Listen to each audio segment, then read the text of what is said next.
Good morning my students. मो institute row first year DLD student को स्वागत। आज आमर थर्ड ऑनलाइन टीचिंग साइंस रो पढ़िवा।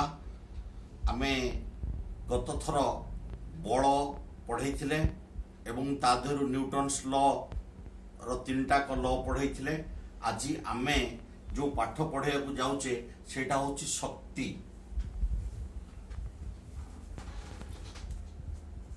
शक्ति बा एनर्जी। तमे बर्तमान पिला माने सुनो, शक्ति और एनर्जी कहवा पूर्व मु दीटा जिनिस छाड़ी थी।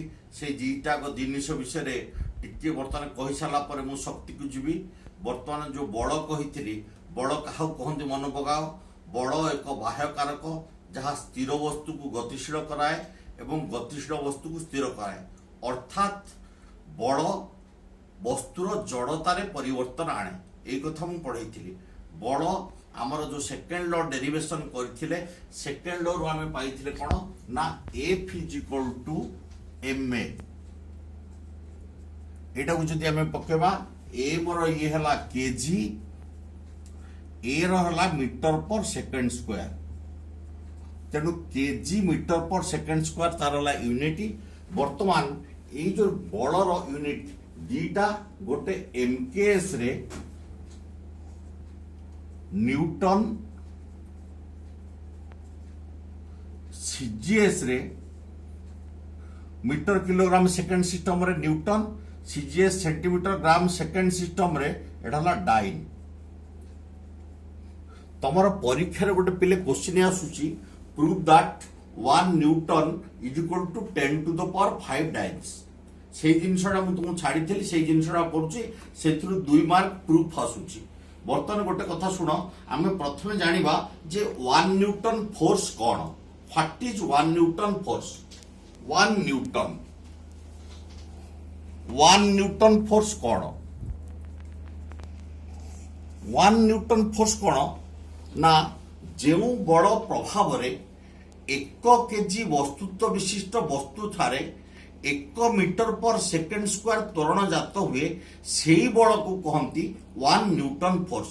आउ थे टिके शुण, जो बल प्रभाव रे 1 केजी वस्तुत्व विशिष्ट वस्तु ठारे 1 मीटर पर सेकेंड स्क्वायर त्वरण जात हुए से बल, जो बलटा में प्रयोग करछे से बलटा हला कोन ना हमरो 1 न्यूटन फोर्स। तापर अर्थात तार अर्थ होची 1 न्यूटन = 1 kg into 1 मीटर पर सेकेंड स्क्वायर। बुझेला सुनती। तापर आसला CGS सिस्टम रे हला डाइन। ताले डाइन कौन। डाइन 1 डाइन बड़ हला कौन ना एका कथा ताको आमे टिके चेंज कले। जो बड़ प्रभाव रे गोटे ग्राम वस्तुत्व विशिष्ट वस्तु ठारे 1 सेंटीमीटर पर सेकेंड स्क्वायर त्वरण जात हुए सेटा कहती 1 डाइन।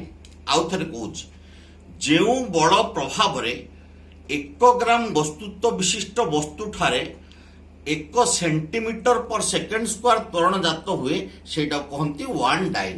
तेणु 1 डाइन है केते 1 gram into 1 cm per second square. एति तुम जान लो। तेणु वर्तमान आमे 1 न्यूटन टा है केते 1 केजी इंटू 1 मीटर पर सेकेंड स्क्वायर। 1 केजी है केते 1000 ग्राम इंटू 1 मीटर टा केते 100 cm per second square. That equal to 1000 टा आमर हला 10⁻³ 1000 10⁻³ ग्राम इंटू 100 टा हला 10⁻² cm पर सेकेंड स्क्वायर बर्तमान देख बेस समान अच्छी पावर अलग अच्छी मल्टीप्लिकेशन अच्छी तेणु 10 टू द पावर 3 प्लस 2 से 10 to the power 5 gram cm per second square gram cm per second square आसले कौन हम डाइन तेणु that equal to 10 to the power 5 dynes equal to 10 to the power 5 dynes. 1 Newton is equal to 10 to the power 5 dynes. Proved.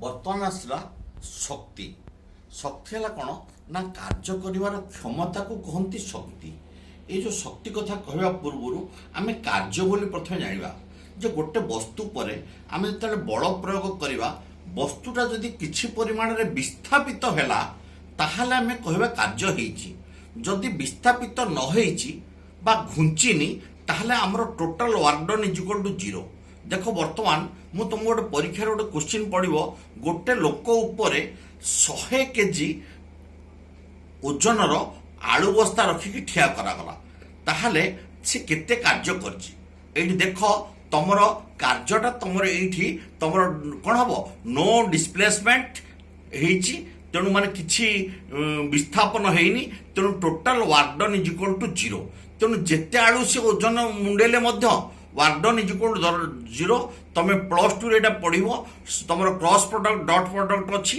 FS cos theta अछि सेहि समय cos theta is equal to मूल्य पकेले cos 90 रो value 0 आसीबो सेटा परे तमे पढ़िबो सेति पय तमे चिंता कर दरकार नै वर्तमान कार्य काहा को कहंती सुनो कार्य होला जे गोटे वस्तु उपरे आमे जत्ते बेले आमे बल प्रयोग करिवा जदि वस्तुटी विस्थापित होला ताहाला हमर कहबे जे कार्य होईछि W is equal to FS W is equal to FS FS बोले कौन बल प्रयोग बल गुणन बल दिगरे विस्थापन बल दिगरे विस्थापन तार तो W is equal to FS टा हमर कार्य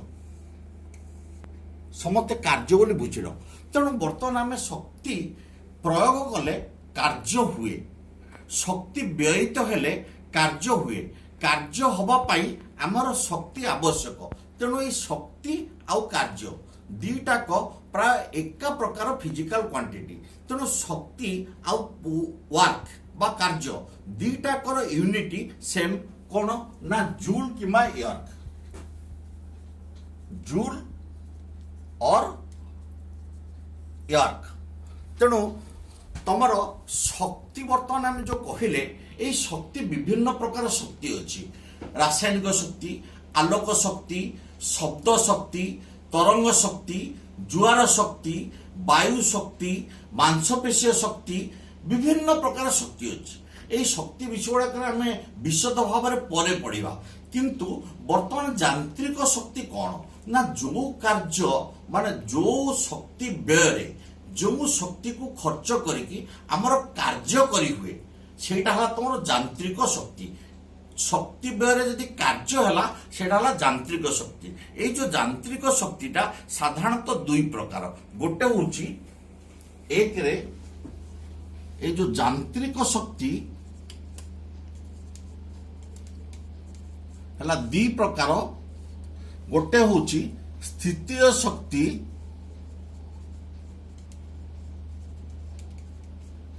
ई पी लिखिले हम पी लिखिले चलो आ गोटे है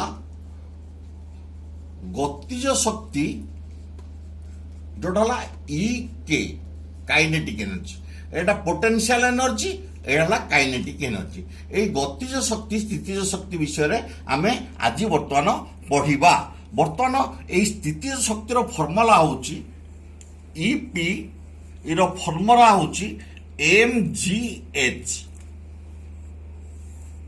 स्थितीय शक्ति गतिज शक्तिर स्थिति माने गोटे वस्तुर स्थिति जो विन्यास जो বা কনফিগুরেশন जो শক্তি সেটা হলো তোমার স্থিতিজ শক্তি সেইটার ইপি র ভ্যালু হলো এমজিএচ তারপরে গতিজ শক্তি হলো কোন ইকে কেতেক কেই লেখুଛନ୍ତି চলিব তুমি সেপাই ভাবিবার নাই তেণু KE is equal to half m v square এইটি এম হলা মাস জি হলা acceleration due to gravity h হলা হাইট ফ্রম দ গ্রাউন্ড এইটি এম হলা মাস ভি হলা ভেলোসিটি অফ দ বডি তেণু এতিকি জিনিস স্থিতিজ শক্তি হলা PE is equal to mgh গতীয় শক্তি হলা KE is equal to half m v square গত থর মু যে বিদ্যালয় বা তমକୁ ইনস্টিट्यूट গত থর ମୁଁ ଏଇ ଯୋଉ ଦିଟାକ ଇପି ଇଜ ଇକ୍ୱାଲ ଟୁ ଏମଜିଏଚ୍ ଆଉ E K is equal to half MV square ର ପ୍ରୁଫ୍ ପଢେଇ ନଥିଲି ବାଇଚାନ୍ସ ବି ପ୍ରୁଫ୍ ପଡିଯାଇପାରେ ତେଣୁ ଏଇଥର ମୁଁ ପ୍ରୁଫ୍ ଦିଟାକ ପଢେଇବି।